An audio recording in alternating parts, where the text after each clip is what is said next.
The Weeki Spring, a place of beauty, a place of mystery. Its crystal-clear waters beckoned adventurers and explorers. Beneath the surface lay a labyrinth of underwater caves, a hidden world known only to a select few. Divers spoke of its allure in hushed tones, a mix of awe and trepidation in their voices. It was a place of wonder, but also of danger. The Weeki cave system, with its winding passages and unpredictable currents, was not for the faint of heart. It was a siren's lair, beautiful yet deadly, forever claiming a piece of those who dared to enter its depths. Marson Ashley Kay was drawn to the water. It was as if the aquatic world called to him, whispering secrets only he could hear. From a young age, he had felt a connection to the depths, a bond that seemed almost mystical. The water was his playground, his sanctuary, and his teacher. An insatiable curiosity for the world beneath the surface drove him to explore further. Every dive was a new adventure, a new chapter in his underwater odyssey. Growing up in Florida, he found ample opportunity to indulge his passion. The state's crystal-clear springs and extensive coastline provided a perfect backdrop for his underwater escapades. He became a certified diver, racking up hundreds of dives in various locations. Each dive added to his growing expertise and deepened his love for the underwater world. But it was cave diving that truly captured his imagination. The allure of the unknown, the hidden passages, and the promise of discovery were too enticing to resist. The challenge, the risk, the thrill of exploring uncharted territory, it was an irresistible siren song. Each cave dive was a test of his skills, his courage, and his resolve. Kay was known for his meticulous planning and unwavering focus, traits that earned him the respect of his peers in the tight-knit cave diving community. His attention to detail was legendary, and his dive plans were meticulous. He was considered a skilled and experienced diver, someone who understood the inherent risks and took every precaution. His peers often sought his advice and guidance, knowing he was a reliable and knowledgeable diver. Yet, even the most seasoned explorer can be caught off guard. The underwater world is unpredictable, and despite all precautions, surprises can and do happen. It is this unpredictability that keeps divers like Kay coming back, always seeking the next adventure, the next discovery. March 23, 2012 dawned like any other day in Weeki Springs State Park. The early morning light painted the landscape in hues of gold and amber, promising a day filled with adventure and discovery. The sun shone brightly, casting an inviting glow on the clear water. The surface sparkled like 1,000 diamonds, beckoning explorers to uncover the secrets hidden beneath. Kay, along with 2 other divers, set out to explore a section of the cave system known as the Great Room. They had been planning this dive for months, meticulously studying maps and previous dive logs. This massive underwater chamber, with its towering rock formations and ethereal beauty, was a popular destination for experienced cave divers.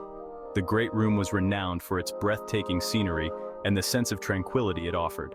The dive plan was reviewed, equipment checked and double-checked. Every detail was scrutinized to ensure their safety.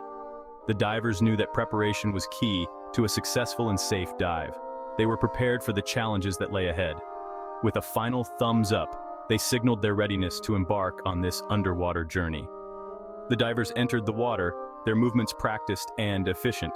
Each step was deliberate, each motion a testament to their experience and training. Descending into the cool embrace of the spring, they were met with a world of otherworldly beauty. The water was so clear that it felt like they were floating in a dream. The sunlight filtering through the water cast an ethereal glow on the limestone formations.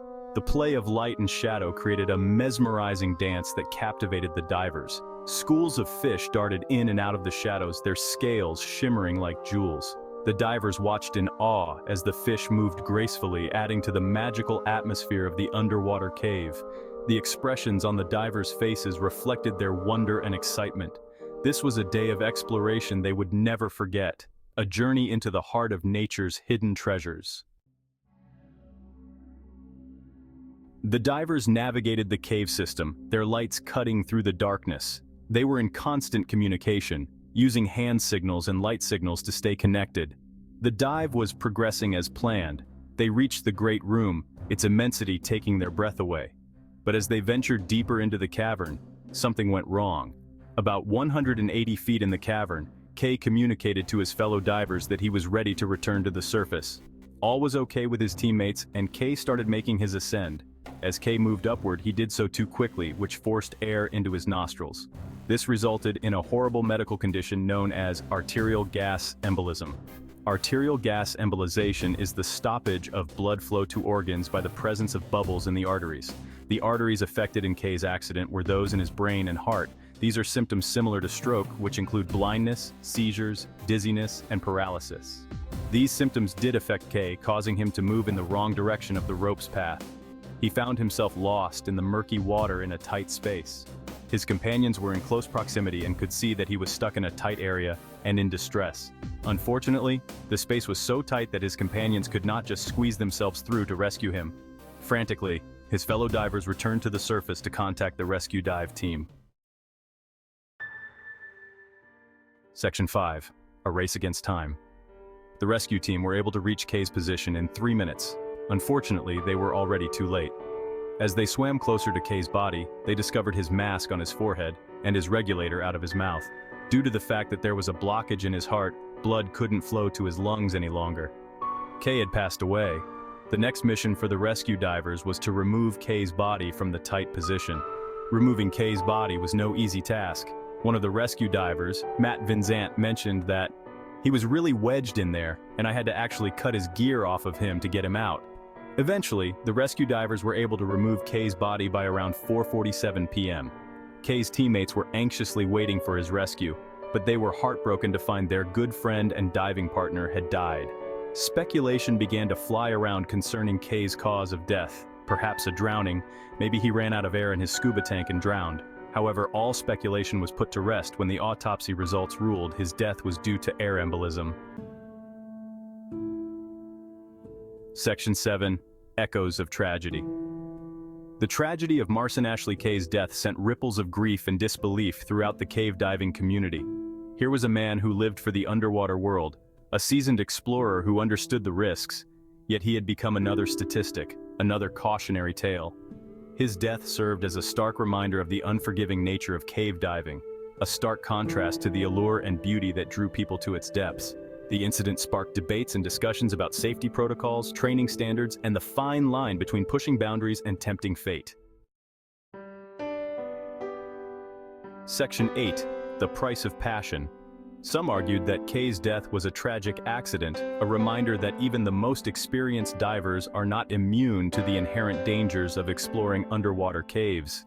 Others questioned whether he had pushed his limits too far, whether the allure of the unknown had clouded his judgment. The debate raged on, a somber echo of the tragedy that had unfolded in the depths of the Weeki Wachee cave system. Was there a way to reconcile the passion for exploration with the need for safety? Could anything be done to prevent such tragedies from happening again? Section 10. Lessons from the Deep. The Weeki Wachee cave incident prompted a renewed focus on cave diving safety. Organizations like the National Speleological Society and the cave diving section of the NSS intensified their efforts to promote safe diving practices. They emphasized the importance of proper training, meticulous planning, and adherence to established safety protocols.